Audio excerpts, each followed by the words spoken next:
Assalamualaikum warahmatullahi wabarakatuh. Selamat pagi teman-teman. Kami dari kelompok 6 yang beranggotakan Dela Surya Putri, Vika Firdana, dan Maya Lutfiana. Pada video kali ini, kelompok kami akan membahas mengenai pembelajaran berbicara pada siswa SD ataupun MI. Oke, biar tidak lama-lama lagi, yuk kita simak videonya.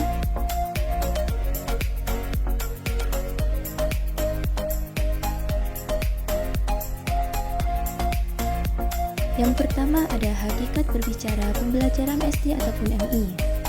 Berbicara ialah salah satu keterampilan berbahasa dalam kehidupan sehari-hari.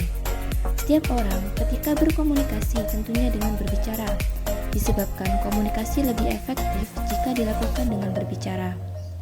Bahasa juga merupakan alat untuk berkomunikasi dengan orang lain, di mana pikiran serta perasaan dinyatakan dalam bentuk lambang ataupun simbol untuk mengungkapkan sesuatu pengertian, seperti dengan menggunakan lisan, tulisan, isyarat, bilangan, lukisan, ataupun mimik muka. Bahasa merupakan anugerah dari Allah Subhanahu wa Ta'ala, di mana manusia dapat mengenal atau memahami dirinya sendiri, sesama manusia, alam, serta penciptanya, serta mampu memposisikan dirinya sebagai makhluk berbudaya dan mengembangkan budayanya masing-masing.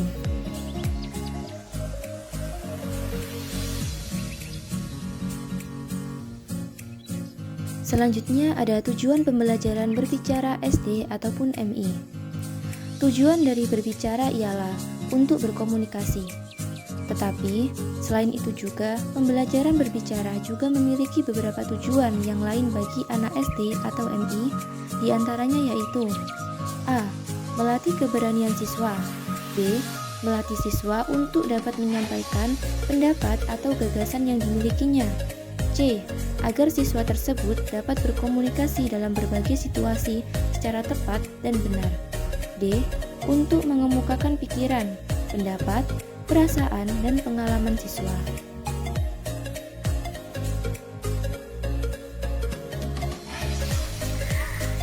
Selanjutnya, kita akan membahas mengenai perkembangan bahasa pada sekolah dasar.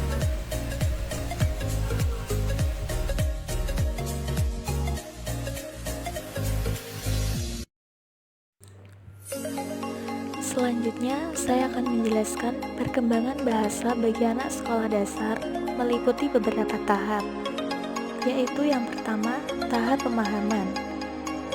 Tahap pemahaman ialah sebuah proses identifikasi dan mendefinisikan objek yang ditentukan dengan kategorisasi yang disederhanakan dan mudah untuk dipahami. Yang kedua, tahap perbendaharaan. Tahap perbendaharaan ialah kata yang diupayakan melalui penghafalan kata dan penguasaan tanda baca. Dan yang ketiga, tahap memuat kalimat. Tahap memuat kalimat ialah bentuk memberi perintah dan mengekspresikan kemampuan-kemampuan serta dapat menyatakan pendapat ide-ide.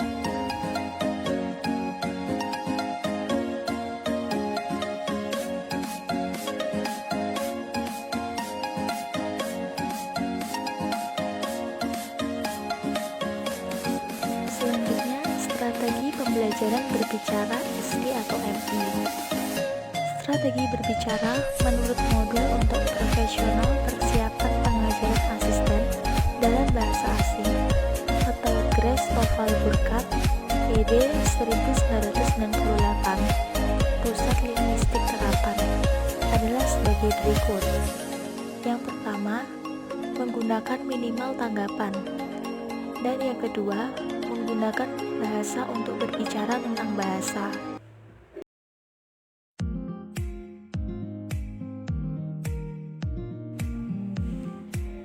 Selanjutnya, metode pembelajaran berbicara SD atau MI. Metode berfungsi sebagai sarana untuk mewujudkan pengalaman belajar yang telah dirancang menjadi kenyataan dalam pembelajaran pokok bahasan tertentu. Berikut ini dipaparkan sejumlah metode berbicara yang dikemukakan oleh Jago Tarigan. Yang pertama, memberikan. Yang kedua, menjawab pertanyaan. Yang ketiga, bertanya. Yang keempat, melanjutkan cerita. Yang kelima, menceritakan kembali. Dan yang keenam, percakapan.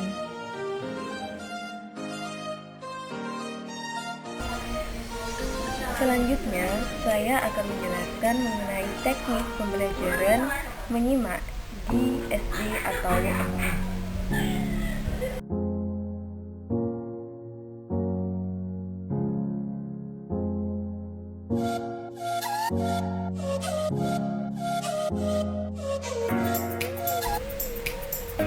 Yang kelima ada teknik group cross.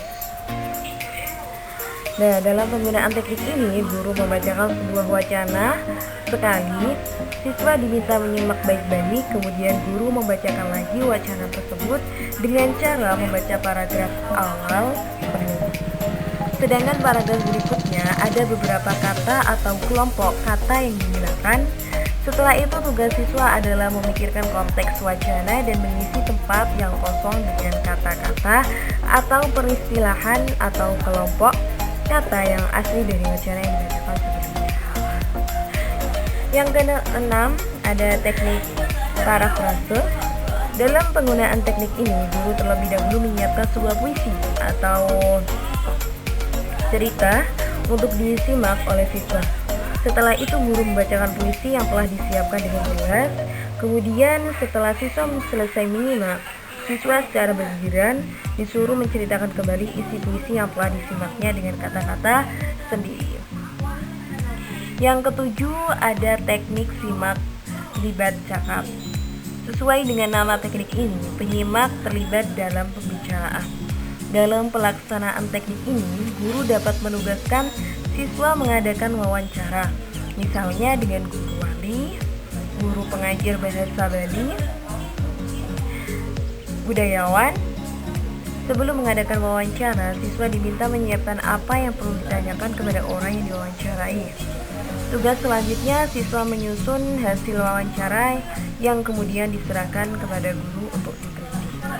Yang kedelapan dan yang terakhir ada teknik simak bebas libat cakap. Nah, dalam teknik ini senada dengan teknik simak libat cakap yang mementingkan keterlibatan penyimak dalam pembicaraan. Penyimak di sini hanya berlaku sebagai pemerhati yang penuh minat, tekun, menyimak apa yang disampaikan oleh pembicara sehingga penyimak dapat memahami isi pembicaraan.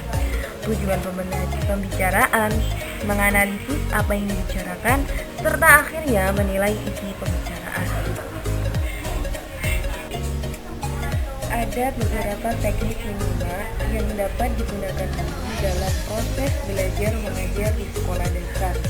Di antaranya adalah sebagai berikut. Yang pertama, teknik ulang atau menirukan. Teknik ini bisa digunakan guru pada siswa yang belajar bahasa permulaan, baik belajar bahasa ibu maupun bahasa asing. Teknik ini digunakan untuk memperkenalkan bunyi bahasa dengan pengucapan atau kata yang tepat dan jelas oleh guru.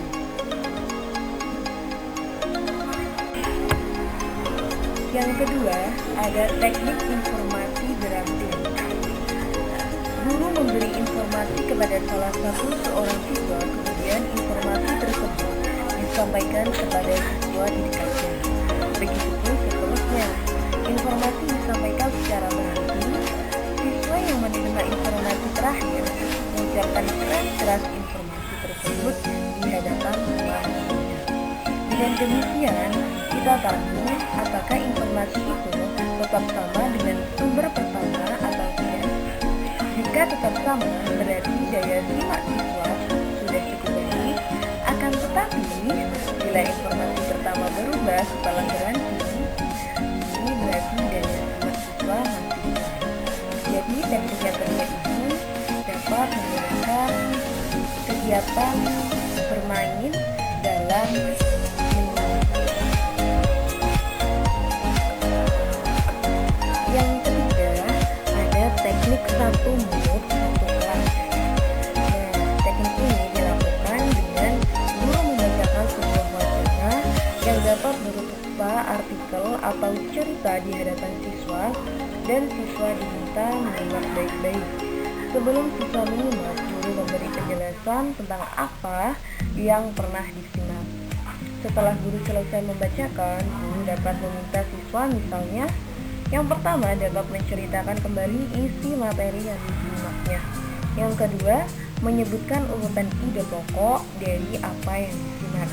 Yang ketiga, menyebutkan tokoh atau pelaku cerita dari apa yang disimaknya. Yang keempat, menemukan makna yang tersurat dari apa yang disimaknya. Yang terakhir adalah menemukan makna yang tersirat dari apa yang disimaknya. Yang keempat, ada teknik satu rekaman satu kelas. Teknik ini dilakukan guru terlebih dahulu menyiapkan rekaman melalui kaset atau tape recorder, CD ataupun laptop yang berisi ceramah dan lain sebagainya. Kemudian guru memberi petunjuk-petunjuk sebelum kaset diputar tentang hal-hal yang perlu disimak. Setelah itu guru memutar rekaman yang telah disiapkan sebelumnya, semisal dongeng. Siswa diminta menyimak baik-baik. Rekaman dapat diputar ulang bila siswa belum dapat mengikuti tentang apa yang diputar. Kemudian siswa diberikan tugas menjawab pertanyaan untuk menguji pemahamannya terhadap rekaman yang disimaknya.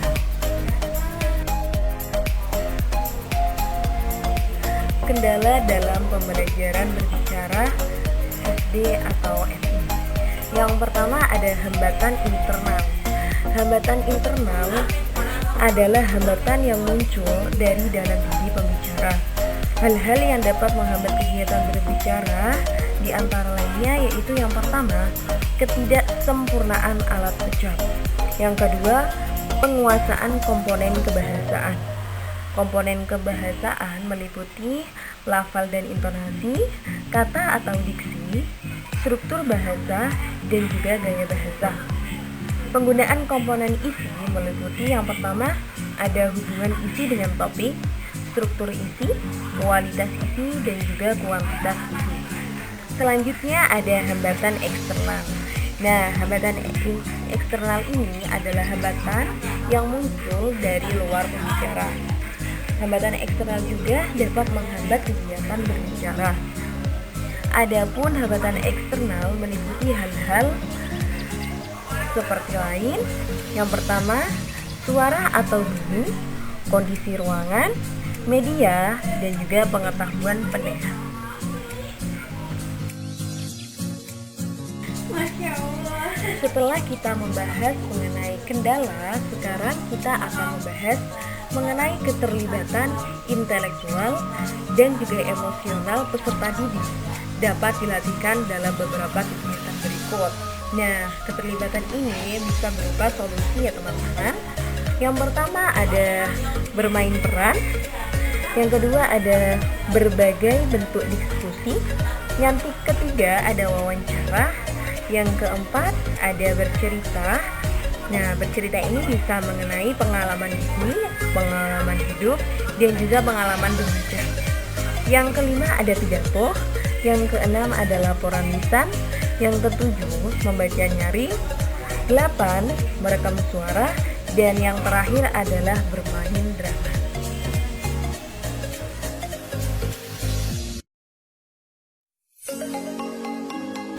Nah, dari penjelasan di atas dapat disimpulkan bahwasanya berbicara merupakan salah satu keterampilan berbahasa dalam kehidupan sehari-hari.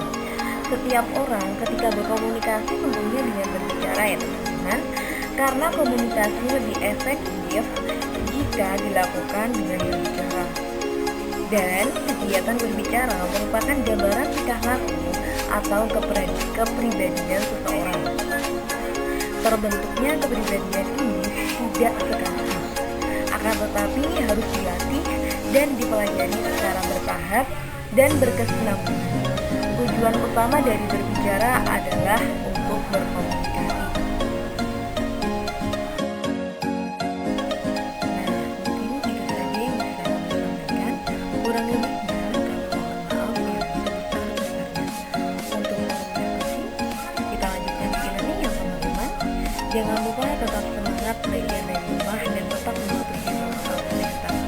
Saya sebagai moderator pamit untuk undur. Saya akhiri. Wabillahi taufiq wal hidayah.